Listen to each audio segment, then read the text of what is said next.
Hey, Wolf Readers, it's Wolf Girl here.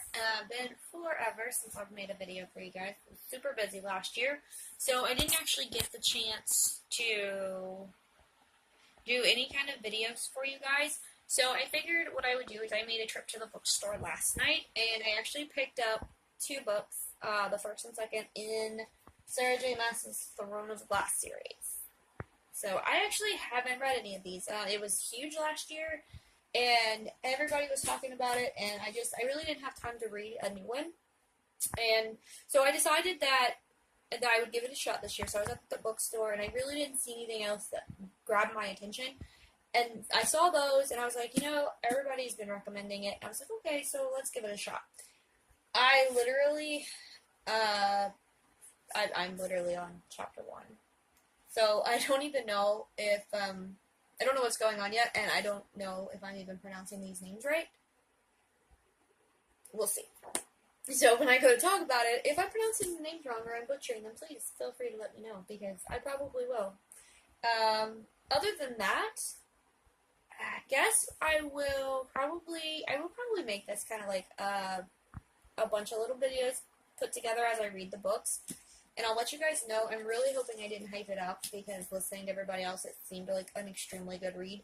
And I'm hoping I didn't hype them up too much, because I did buy Crown of Midnight also. So I bought the first two books in the series. So, we'll see how it goes. So, just to check in here, I am on chapter 5. And it's good. It's good. I love the writing style. And I do like the main character, Selena? Who knows? I'm butchering it. Anyways, I like it. I like her character. I do like the author's way of writing. So far so good. See how it goes.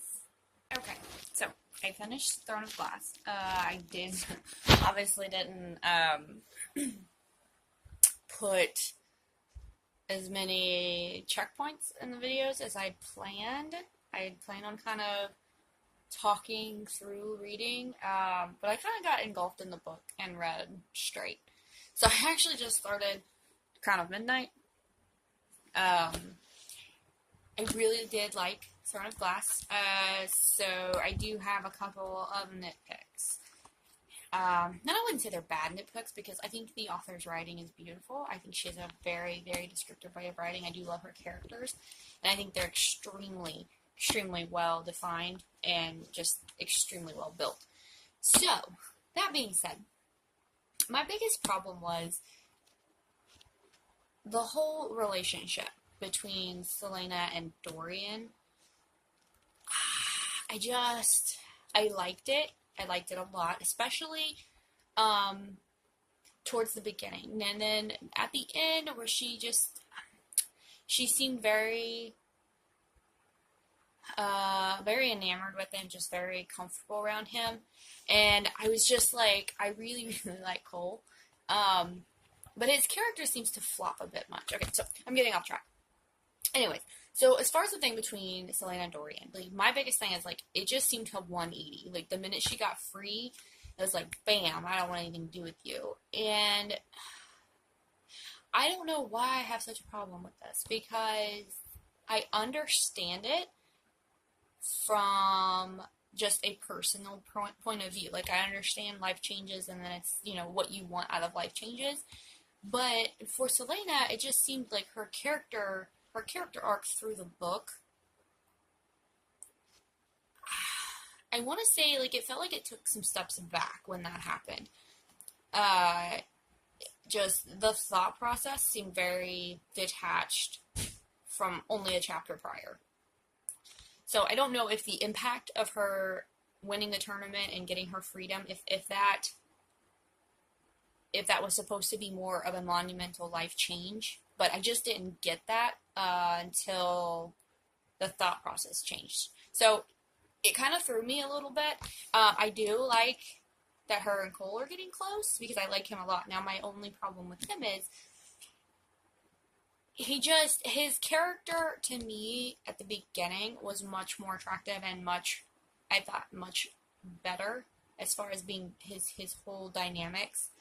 towards the beginning of the book, when he was a bit more rugged, a bit more stoic, and just the way he was portrayed, he was stronger, and he had that internal struggle of where he's falling for the assassin.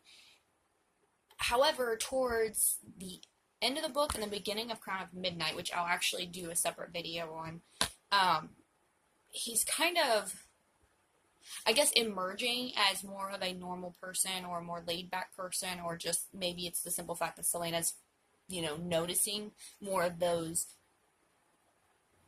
normal people kind of behaviors, like the hands in the pockets or just little things like that, or he's just become more comfortable with her. There's so many different things,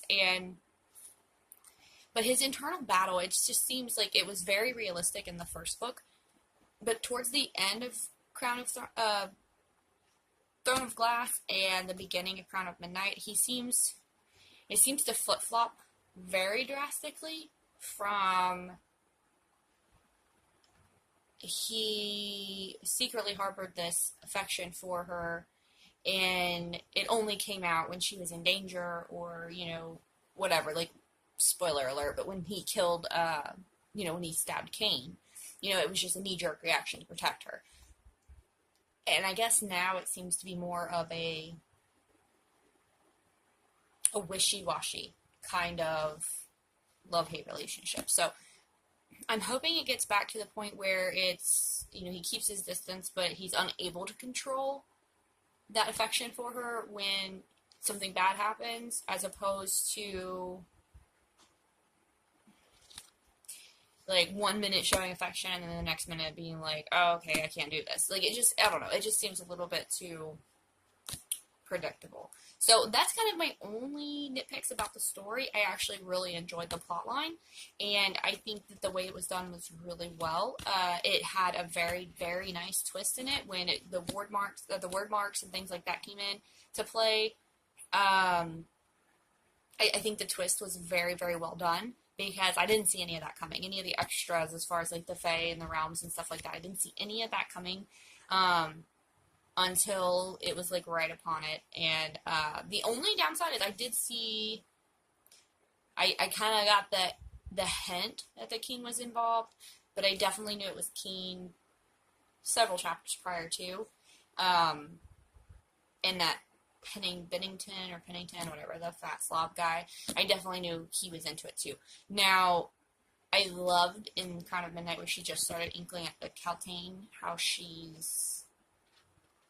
I think she's going to have a bigger role to play in the story than what she's been given credit for.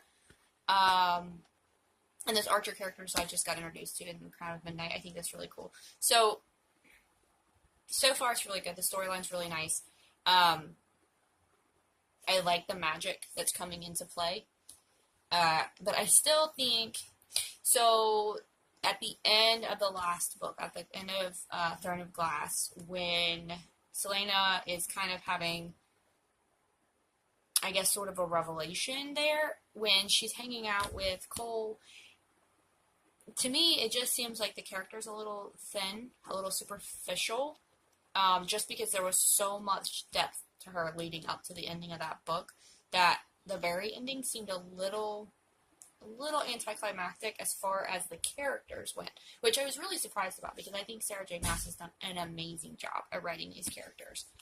So that is my thoughts on it. Let me know if you guys feel differently, or how your take on the Throne of Glass was, and let me know what you pulled from the story. I am going to try and get through Crown of Midnight fairly quickly. I think currently I'm on like chapter 9. It's turning into a really good book. So I actually struggled with the first like chapter, just because I felt a little disconnected to the characters after leaving the last book, even though I started it like right away. But it's pulling me back in, so no big deal there. But let me know what you guys think, and yep, I'll be back to tell you my thoughts on Crown of Midnight. And until next time, guys, keep reading.